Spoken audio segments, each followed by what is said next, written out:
Bismillahirrahmanirrahim. Assalamualaikum warahmatullahi wabarakatuh. Alhamdulillahirrabbilalamin wa bihi nasta'in wa ala umuri dunya wa din wassalatu wassalamu ala asrafil anbiya'i wal mursalin wa ala alihi wa sahbihi ajmain amma ba'du. Baik, kami perwakilan dari kelompok 4 izin untuk mempresentasikan tentang esensi cerita dan penokohan yang disusun oleh Siti Puspita, saya sendiri sebagai moderator, Okta Ramadhani, Wafik Azizah Damayanti, dan Seli Fatikah. Baik, di sini ada latar belakang. Latar belakang, cerita merupakan salah satu bentuk karya sastra yang memiliki peran penting dalam menyampaikan pesan, nilai, serta pengalaman kehidupan kepada pembaca. Dalam sebuah cerita terdapat unsur-unsur pembangunan yang menjadikan cerita tersebut bermakna dan menarik. Di antaranya adalah esensi cerita dan penokohan. Esensi cerita itu merujuk pada inti atau makna utama yang ingin disampaikan oleh pengarang, baik berupa pesan moral, nilai kehidupan, maupun gagasan tertentu. Sementara itu, ada penokohan merupakan cara pengarangan menggambarkan karakter tokoh dalam cerita, baik melalui sifat maupun perilaku tokoh tersebut. Dan penokohan yang kuat akan membantu pembaca memahami alur cerita serta pesan yang ingin disampaikan. Selanjutnya, ada pembahasan yang akan dibacakan oleh Okta Ramadhani. Dipersilahkan.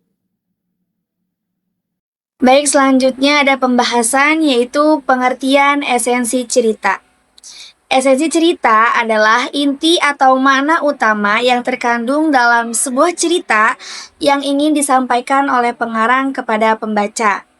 Esensi ini biasanya berupa pesan moral, nilai kehidupan, atau gagasan pokok yang menjadi dasar terbentuknya alur, tokoh, dan konflik dalam cerita.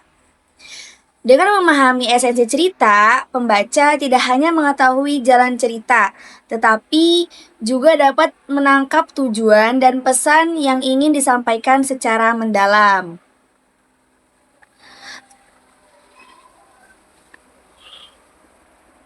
Selanjutnya ada ciri-ciri esensi cerita. Yang pertama cirinya yaitu mengandung makna utama yang merupakan inti atau pesan yang ingin disampaikan penulis.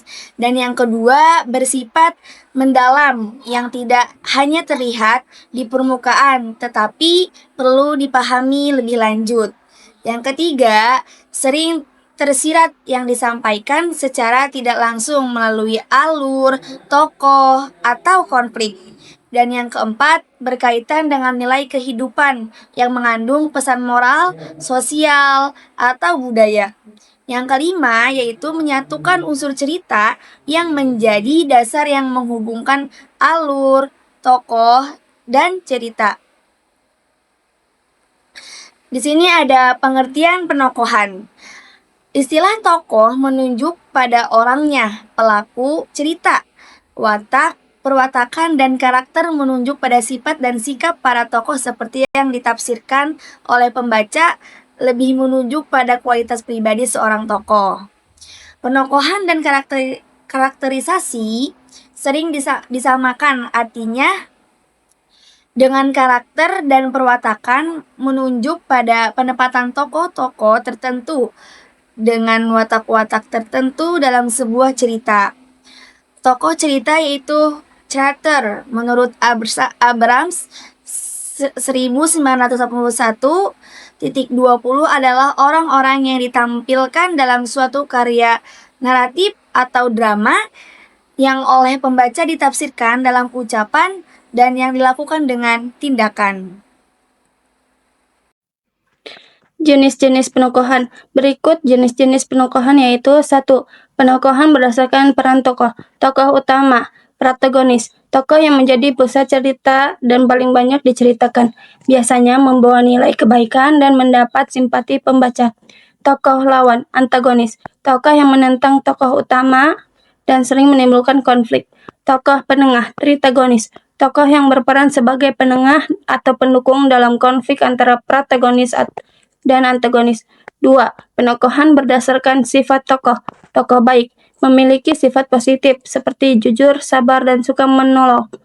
Tokoh jahat memiliki sifat negatif seperti licik, sombong, atau kejam.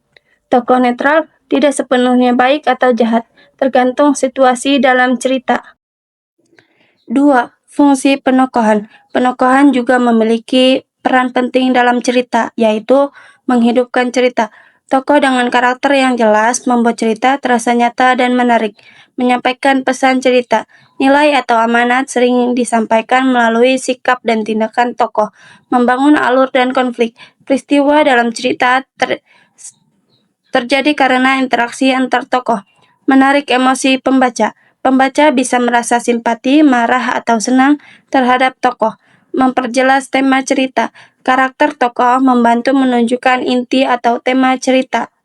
Oke, selanjutnya ada penokohan berdasarkan perkembangan karakter. Yang pertama ada tokoh statis. Karakternya tidak berubah dari awal hingga akhir cerita. Yang kedua ada tokoh dinamis, yaitu mengalami perubahan sikap atau kepribadian seiring perkembangan cerita. Yang keempat ada penokohan berdasarkan kedalaman karakter, yaitu ada tokoh sederhana dan tokoh bulat. Tokoh sederhana yaitu memiliki sifat yang sederhana dan tidak kompleks.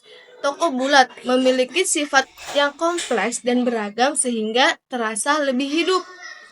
Yang kelima ada penokohan berdasarkan cara penggambaran, yaitu secara langsung, dan secara tidak langsung. Secara langsung yaitu pengarang menjelaskan sifat tokoh secara langsung. Yang kedua ada secara tidak langsung, dramatik. Sifat tokoh digambarkan melalui tindakan, dialog, atau reaksi tokoh lain. Yaitu selanjutnya ada teknik penokohan. Teknik penokohan adalah cara pengarang menggambarkan sifat, watak, dan karakter tokoh secara umum. Teknik penokohan dilakukan dengan dua cara, yaitu ada teknik analitik dan teknik dramatik. Yang pertama yaitu ada teknik analitik. Pengarang menggambarkan sifat tokoh secara langsung kepada pembaca, biasanya berupa penjelasan seperti ia adalah anak yang rajin dan jujur. Yang kedua ada teknik dramatik, yaitu pengarang tidak menyebutkan sifat tokoh secara langsung, tetapi melalui berbagai cara, yaitu yang pertama ada melalui tindakan tokoh, melalui dialog, melalui pikiran tokoh, melalui reaksi tokoh lain, melalui latar atau lingkungan, atau yang terakhir melalui deskripsi fisik. Selanjutnya ada fungsi cerita dan penokohan. Yang pertama ada fungsi cerita. Cerita memiliki beberapa fungsi penting, diantaranya sebagai sarana hiburan. Cerita memberikan kesenangan, menghibur, dan menghilangkan kejenuhan pembaca. Sebagai media pendidikan, mengandung nilai moral, sosial, dan budaya yang dapat menjadi pelajaran hidup. Sebagai penyampai pesan amanat, cerita digunakan untuk menyampaikan gagasan, kritik, atau nasihat dari pengarang. Sebagai pengembang imajinasi, membantu pembaca membayangkan peristiwa, tokoh, dan dunia dalam cerita. Sebagai refleksi kehidupan, cerita menggambarkan realitas kehidupan manusia, sehingga pembaca ia mengambil hikmah. Baik, selanjutnya ada kesimpulan. Kesimpulannya yang akan dibacakan oleh saya sendiri. Kesimpulan, esensi cerita merupakan inti atau makna yang ingin disampaikan oleh pengarang. Biasanya berupa pesan moral, nilai kehidupan, atau gagasan tertentu yang tersirat dalam cerita.